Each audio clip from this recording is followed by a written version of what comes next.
A ciência não pode dar respostas definitivas para as perguntas sobre a vida após a morte. Ainda não. Até que possa, nossa melhor fonte de informação são as experiências humanas daqueles que experimentaram a morte e viram o outro lado. Uma dessas histórias é a de Daniel Ikechukwu, um pastor africano que ficou morto numa funerária por 3 dias e ainda viveu para contar a história. Vamos acompanhá-lo agora na Nigéria, onde ele conta a história de como foi ressuscitado dos mortos.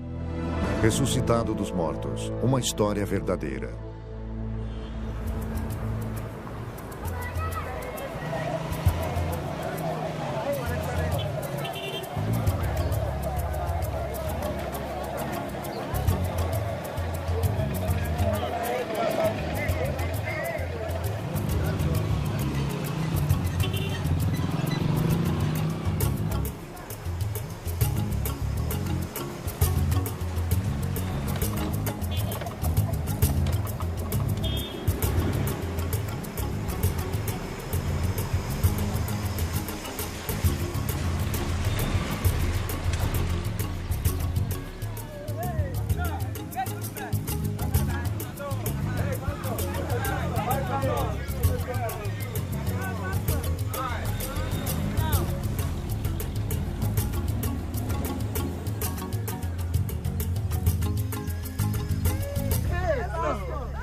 Tá, muito obrigado.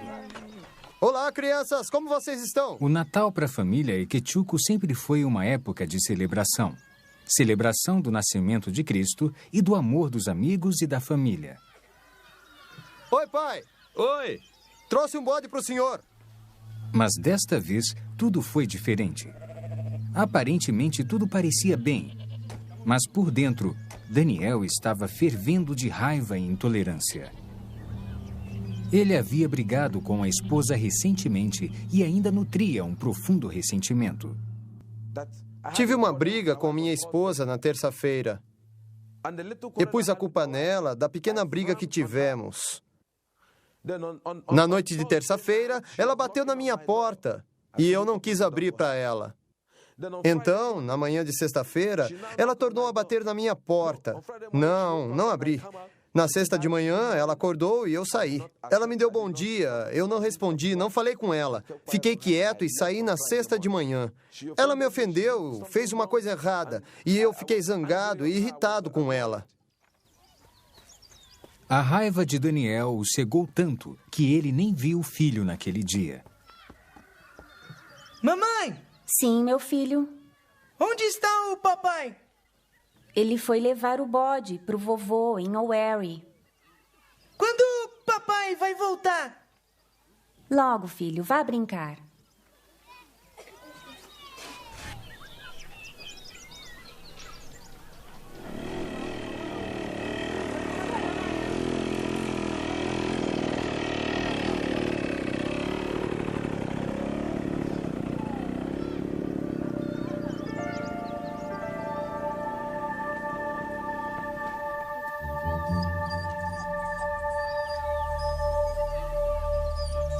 Os pensamentos de Daniel estavam confusos, como se sua mente estivesse em outro lugar.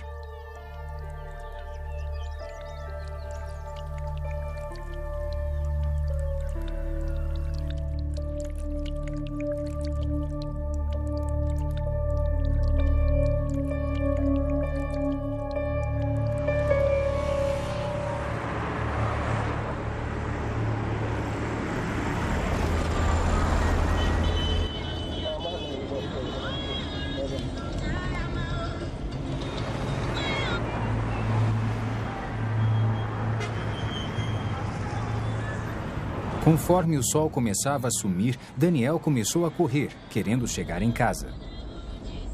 Ele ainda estava muito zangado.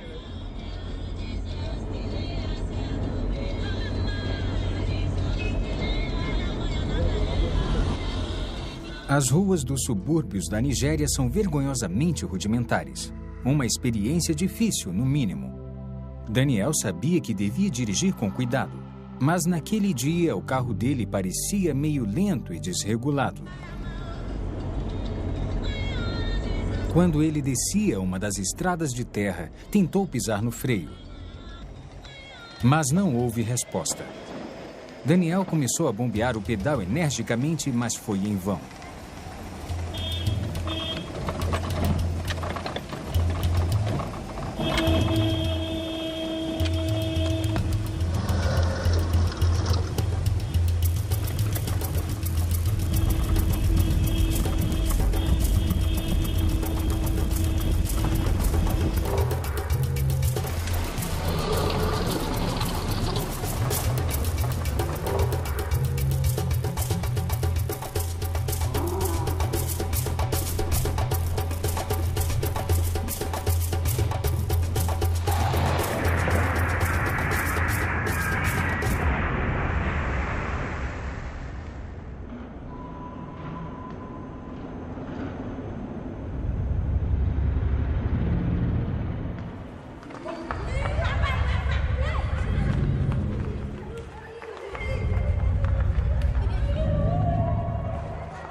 Ele veio chorando me avisar que o pastor estava morto, que havia visto um grupo de pessoas carregando-o sobre as cabeças e descendo a rua.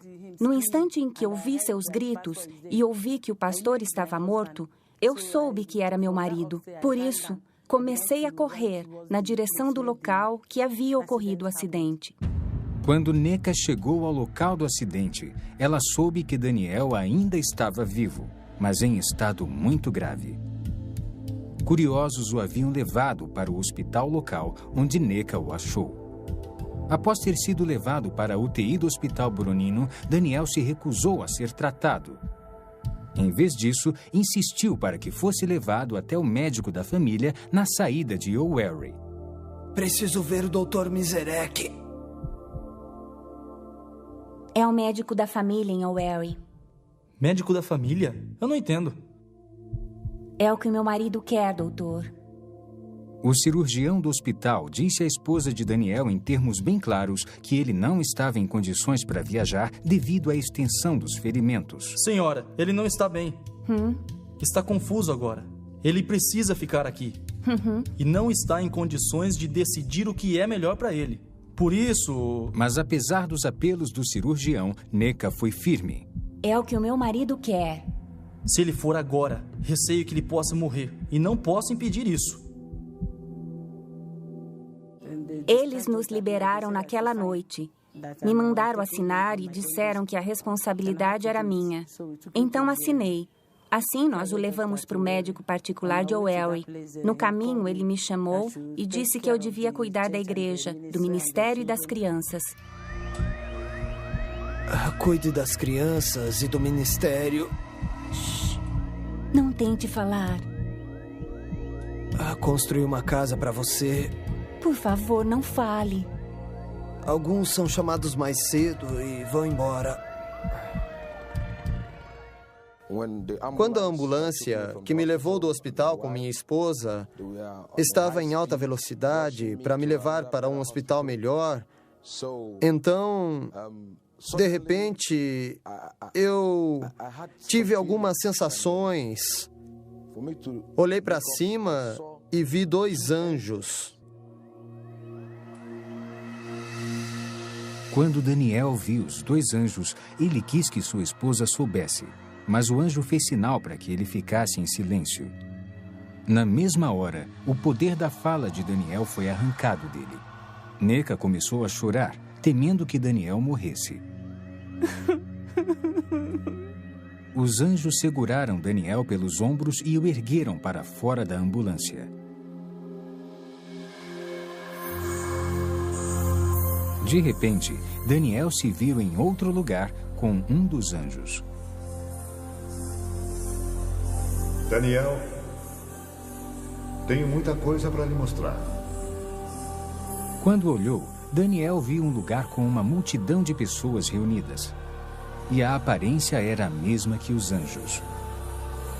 A cor delas era de um branco puro e seus corpos pareciam brilhar de radiação. Devido à aparência semelhante, Daniel achou que estava vendo uma reunião de anjos.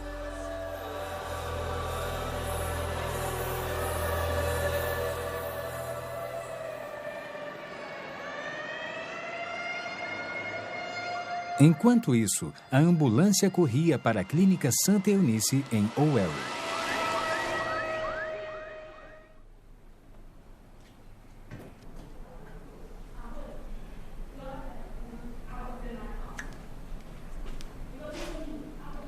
Neca e um amigo da família esperavam com muita ansiedade enquanto o Dr. José Anebunua examinava o paciente.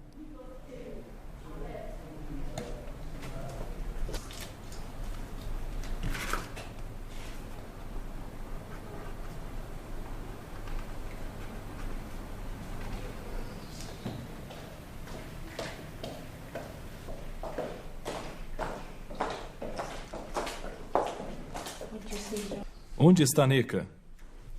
Ah, eu sinto muito. Sinto muito. Não havia mais nada a fazer. Sinto muito. Este é o atestado de óbito. Entregue ao agente funerário. Ele cuidará de vocês. Sinto muito.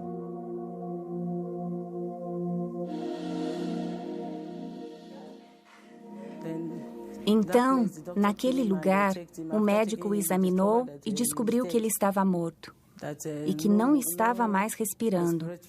Tudo havia parado. Devíamos ir embora e levá-lo para a funerária. Eu não pude acreditar. Eu disse não, meu marido não está morto. Ele não pode me deixar assim. Esta não é uma reunião de anjos, Daniel. É uma reunião dos santos.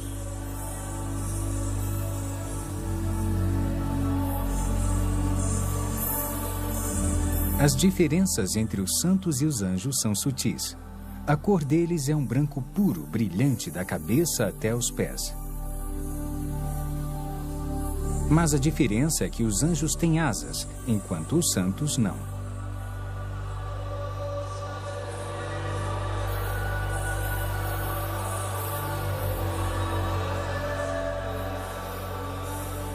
Os santos estavam adorando a Deus. Eles adoravam a Deus em uníssono e erguiam as mãos enquanto cantavam.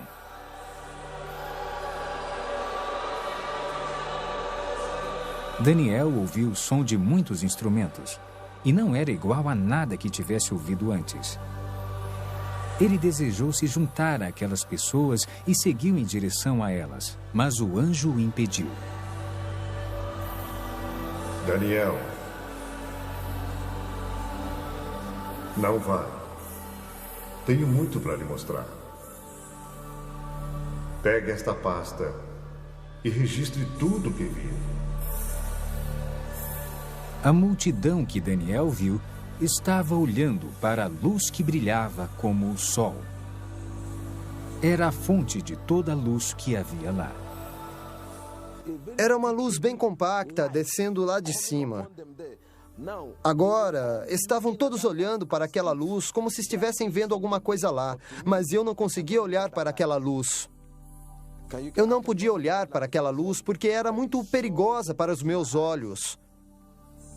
Por isso tentei me esquivar para olhar para o que eles estavam olhando, mas não consegui ver. Funerária de Owerri, 30 de novembro de 2001. O corpo de Daniel foi levado para a funerária onde Burlington Manning, o agente funerário local, providenciou o enterro. Então vamos começar a embalsamar. Vou precisar de 1000 niras. Depois me traga as luvas, a roupa dele e então prepare um caixão. E me dê 2 dias de intervalo antes de vir buscar. Está tudo bem para você? Era o dia 30 de novembro de 2001. Foi neste dia em que trouxeram o reverendo Daniel Eke. Ele morreu em um acidente. Esse foi o dia. Trazido pelo pai, Sr. Lawrence Eke Ibua. Então, depois do tratamento, dei algumas injeções, algumas doses. Essa é uma seringa de 5 ml. Usei umas 6 seringas nos dedos das mãos e dos pés para tratar antes do embalsamamento.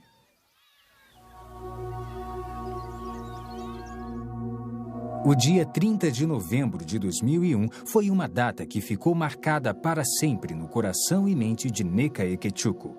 Ela, de fato, se lembra muito bem. Aquele dia foi terrível de aguentar. Eu fiquei chorando. Então, a palavra de Deus apareceu para mim em Hebreus 11, versículo 35. Mulheres que, pela ressurreição, tiveram de volta os seus mortos. Quando eu li essa passagem, eu disse, seus mortos de volta à vida. Comecei a meditar tudo sobre a palavra de Deus. Então eu disse, os mortos, meu marido é um dos mortos que ressuscitam. Preciso levá-lo para a vigília de Bonk para que ele ressuscite. Vamos visitar as mansões que Jesus preparou para o seu povo. Na mesma hora, Daniel estava em um novo lugar com mansões radiantes até onde a vista podia enxergar. Não se comparava a nada que ele conhecia na Terra. Apesar das aparências lembrarem prédios, a estrutura era incomum. Não era feita de materiais terrestres.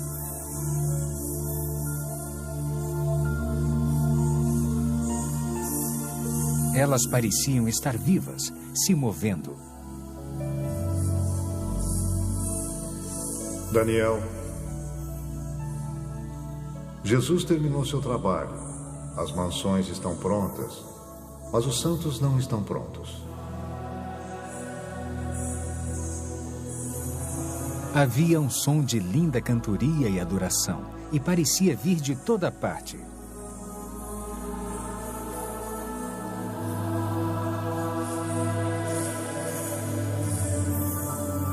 Daniel quis saber de onde vinha o canto, porque ele não estava vendo ninguém lá. Daniel, o cântico de adoração que está ouvindo está sendo cantado pelas flores.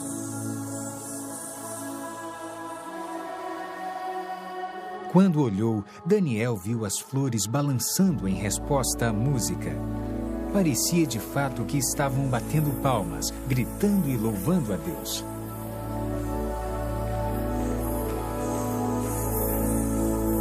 Estão esperando pelos santos.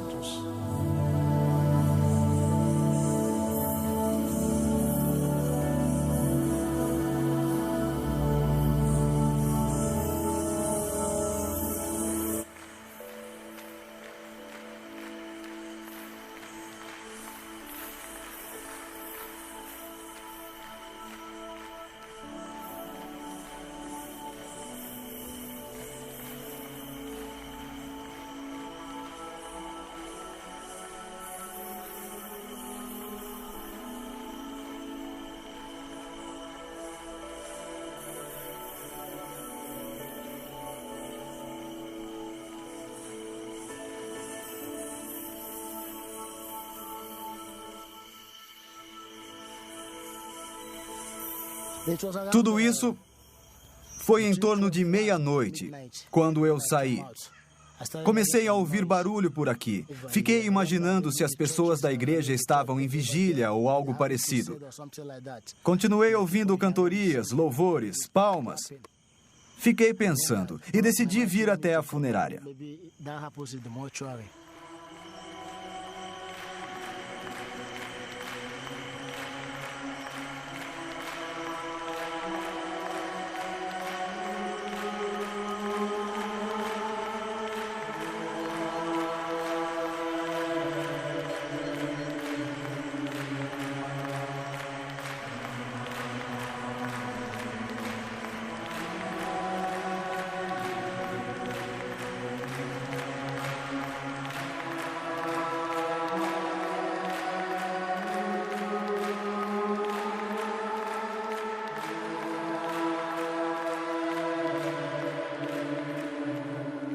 Agora, vamos visitar o inferno.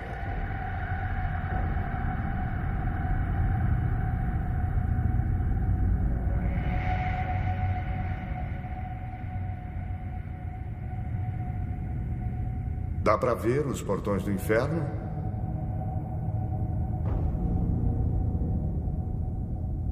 O anjo ergueu a mão e, conforme ela desceu, os portões abriram com um grande barulho.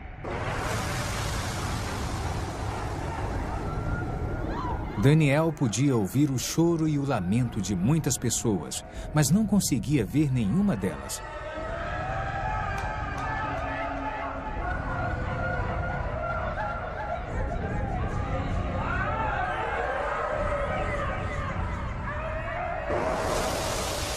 Então uma luz brilhou do corpo do anjo para a escuridão, para que Daniel pudesse ver com mais clareza.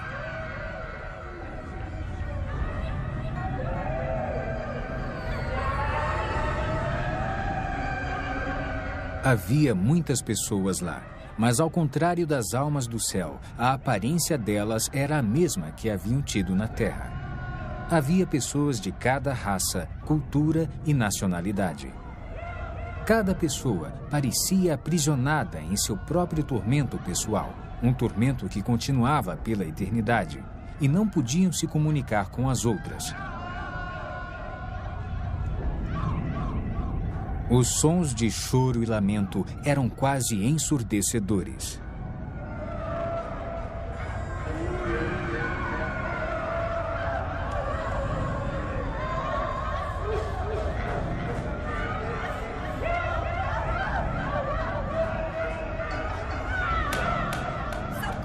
De repente, todos pareceram notar a presença de Daniel e começaram a gritar-lhe pedindo ajuda.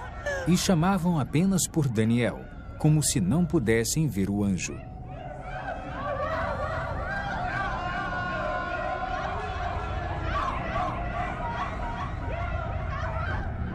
Por favor, me ajude! Sou um pastor! Roubei dinheiro da igreja e menti! Me ajude! Por favor! Estou pronto para me arrepender! Me ajude! Na mesma hora, depois que o pastor fez aquela declaração, a força que o atormentava pareceu aumentar.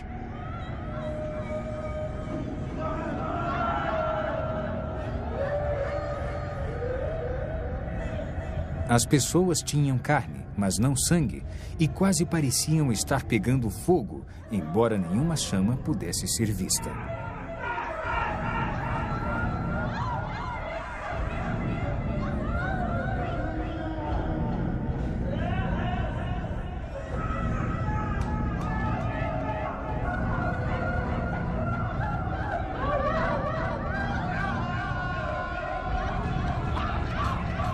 Havia um grupo de pessoas que estava comendo a própria carne. Elas vomitavam o que comiam e a carne crescia de volta. Isso continuava em um ciclo interminável de tormento.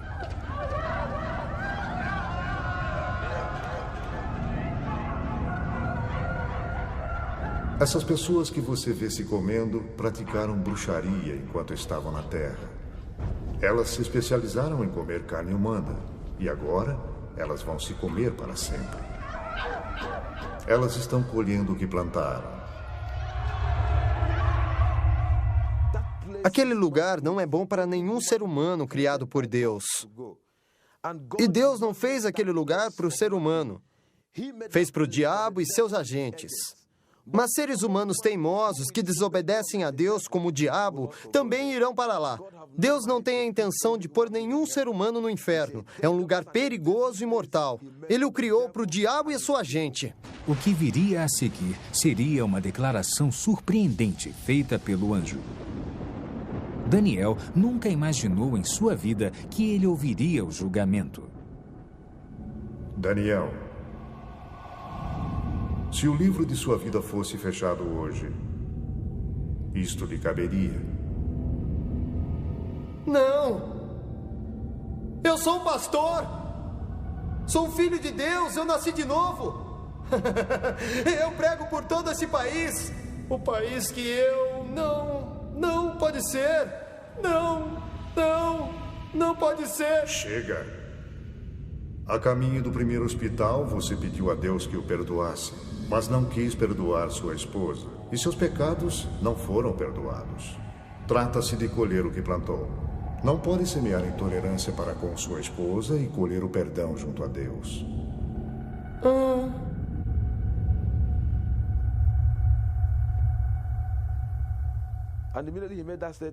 No instante em que ele disse aquilo, meu espírito me convenceu que o que o anjo havia dito, ou o meu julgamento, era verdade.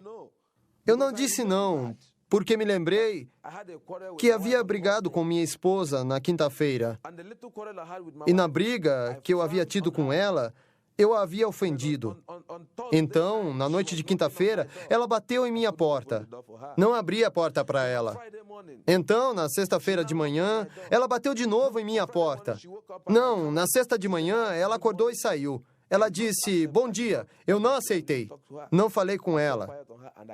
Fiquei em silêncio e parti na sexta de manhã. Entende o que eu fiz? Porque minha esposa me provocou. Ela me ofendeu, ela fez uma coisa errada e eu fiquei com raiva dela. Fiquei irritado e não aceitei a sua saudação. Parti na sexta-feira. Quando estava voltando, sofri um acidente e morri. Por isso, o anjo me disse que minha esposa havia me oferecido a paz e eu não a perdoara, e me voltei para Deus e pedi que ele me perdoasse. Ele não me perdoou e eu iria para aquele lugar. Então eu chorei, mas não disse não. Não recusei o julgamento. O julgamento era verdadeiro para mim, porque eu sabia que, no fundo, eu estava zangado com a minha esposa. Eu estava pensando no que fazer com ela. Pensei, minha esposa me esbofeteou, me bateu. O que vou fazer com ela?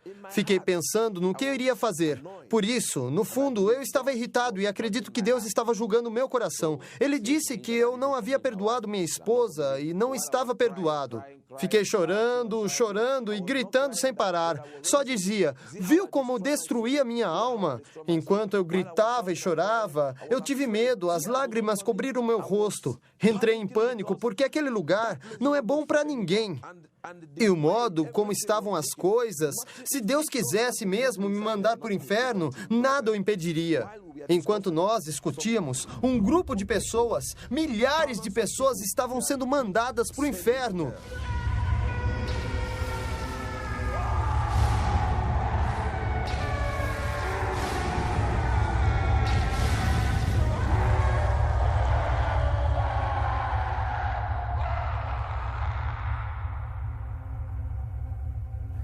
Então concluí que eu devia fazer alguma coisa para garantir que meu marido ressuscitasse.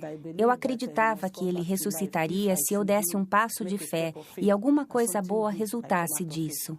Papai? Papai? Hã? Vamos levar o corpo dele para a igreja. O quê? Vamos levar o corpo de Daniel para a igreja. Ada, minha filha. Daniel está morto. Ele partiu. Ele vai ressuscitar. Eu sei que vai. O sogro de Neca recusou seu pedido de tirar o corpo da funerária. Mas, enquanto isso, do outro lado da cidade, tudo funcionava milagrosamente em favor dela.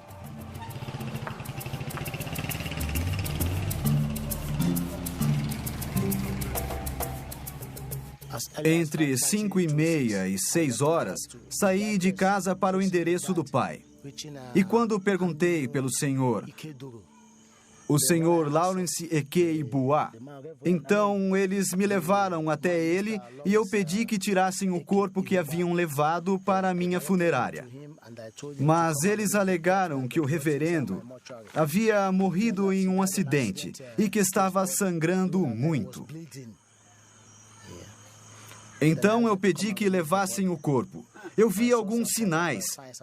Não sei o que há de errado com o corpo. Eu não quero que me assombre, porque esse trabalho é entediante, é perigoso.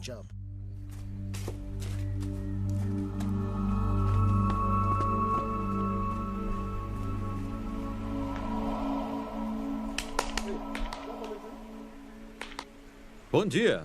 O que o traz aqui tão cedo? Quero aquele corpo fora da minha funerária. Por quê? Por quê? Aconteceram coisas na noite passada. Que coisas? O que aconteceu? Havia música vindo da sala dele. Ah, fique calmo. A música vinha da aldeia que estava festejando. O que isso tem a ver com os mortos? Não é isso. O que exatamente? Eu não sonhei, está bem? Havia música vindo da sala dele. Meu jovem, você bebeu ontem à noite? Eu não bebi nada. Tudo o que eu disse é verdade.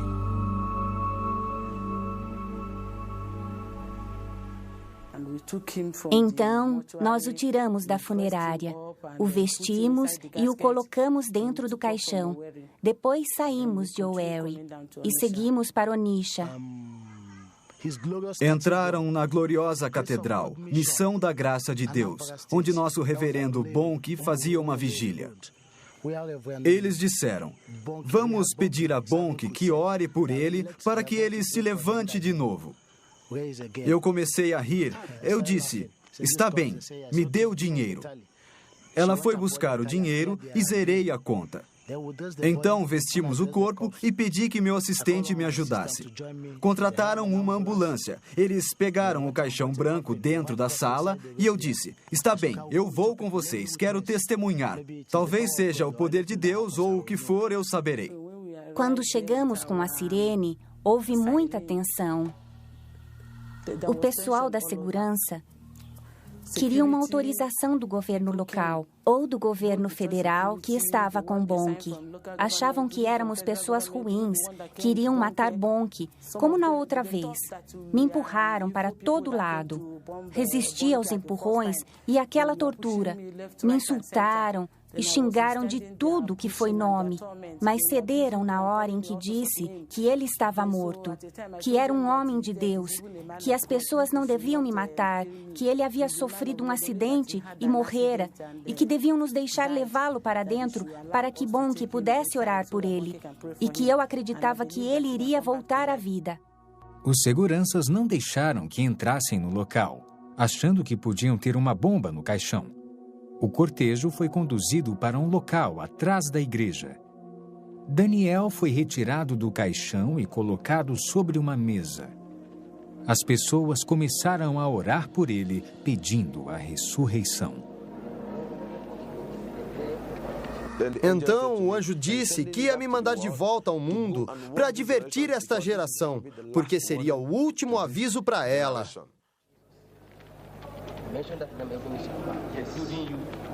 Com as orações, o coração dele começou a bater.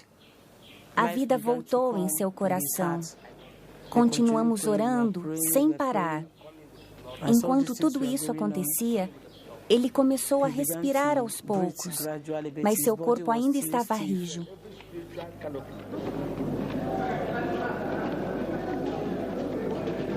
Eu me vi sendo segurado por muitas pessoas.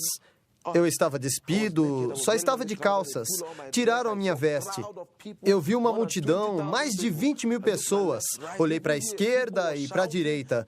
As pessoas gritavam, choravam, algumas louvavam a Deus.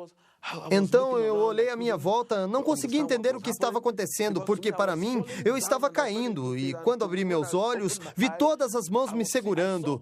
As pessoas que estavam lá disseram que eu dei um pulo. Lá está o caixão. Mas Já faz 3 dias que ele está aqui na funerária. É mesmo. 3 dias aqui neste caixão. Não dá para acreditar. Eu nunca vi uma coisa dessas. Eu vi a grande catedral. Era muito grande. Olhei em todas as direções e havia muita gente. Algumas gritavam, outras diziam caixão, outras diziam funerária, outras 3 dias. Eu não entendia o que estava acontecendo, porque para mim não havia se passado mais que 15 minutos. Por isso, não entendia por que estavam dizendo 3 dias.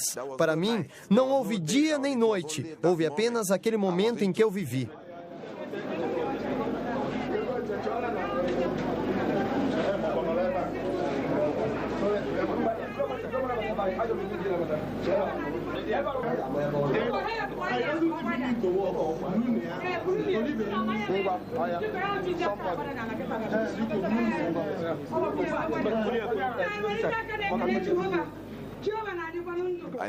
Então, perguntei à minha esposa o que estava acontecendo.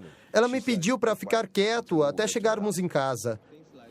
Eles me trouxeram para casa, este lugar com minha esposa. Quando entrei no quarto, era 2 de dezembro. Perguntei à minha esposa o que estava acontecendo. Por que falaram do caixão, 3 dias e funerária? O que estava acontecendo? Então, minha esposa começou a olhar o meu corpo e onde haviam ejetado as drogas. Ela então me perguntou se eu sabia que eu morri.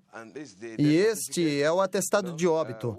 E quando eu saí da ambulância, eles foram ao hospital, onde o médico confirmou que eu havia morrido e que haviam usado o equipamento para verificar, como podem ver, verificaram o batimento cardíaco, tudo, pupilas. E de acordo com o médico, e após verificar tudo, ele confirmou que eu estava totalmente morto. Ele entregou a eles o atestado para que me levassem. Aqui diz, levar para a funerária. Relatos como esse causaram um enorme impacto no mundo, repercutindo entre os profissionais das áreas médica e científica. No passado, tais eventos eram vistos como alucinações, causados por hormônios produzidos pelo corpo durante um trauma, mas os especialistas não estão tão convencidos. As alucinações costumam ser experiências bastante desordenadas e não se comparam às ações organizadas e estruturadas que se tem na experiência de quase morte. No meu site da internet, faço a seguinte pergunta: sua experiência foi irreal de alguma forma? E fiz recentemente um estudo sobre isso. Os que viveram experiências de quase morte são enfáticos quando perguntamos diretamente: sua experiência foi irreal de alguma forma? E a resposta é um sonoro não. Nem chega perto de um sonho. Os sonhos saltam um pouco. Não costumam ter ordem nem estrutura. Com frequência, ele termina sem chegar a uma conclusão lógica na sequência dos eventos. Isso não acontece na experiência de quase morte. Ela é altamente estruturada e ordenada.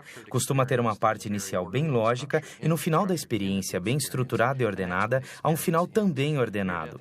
E é quando a experiência termina. As experiências de quase morte não se parecem em nada com sonhos. Se você teve uma experiência de quase morte assustadora, não há dúvida de que quando tem essa experiência, isto o obriga a olhar para dentro de si mesmo. É uma coisa que abala a sua vida de forma avassaladora. Você precisa pensar, por que isso aconteceu? Isto é a realidade? Ela o obriga a entender o que é a realidade que acontecerá quando morrer. O Dr. Richard Kent, um médico aposentado, estuda a experiência de quase morte há muitos anos, viajando pelo mundo e escrevendo livros sobre o tema. Dos 300 casos que ele estudou, um total alarmante relata a existência de um mundo semelhante ao encontrado por Daniel Ikechukwu. É um lugar terrível e horroroso. Um lugar onde as pessoas estão apavoradas, assustadas. As pessoas, mesmo as que viram o inferno, até anos mais tarde, se horrorizam com o que viram lá.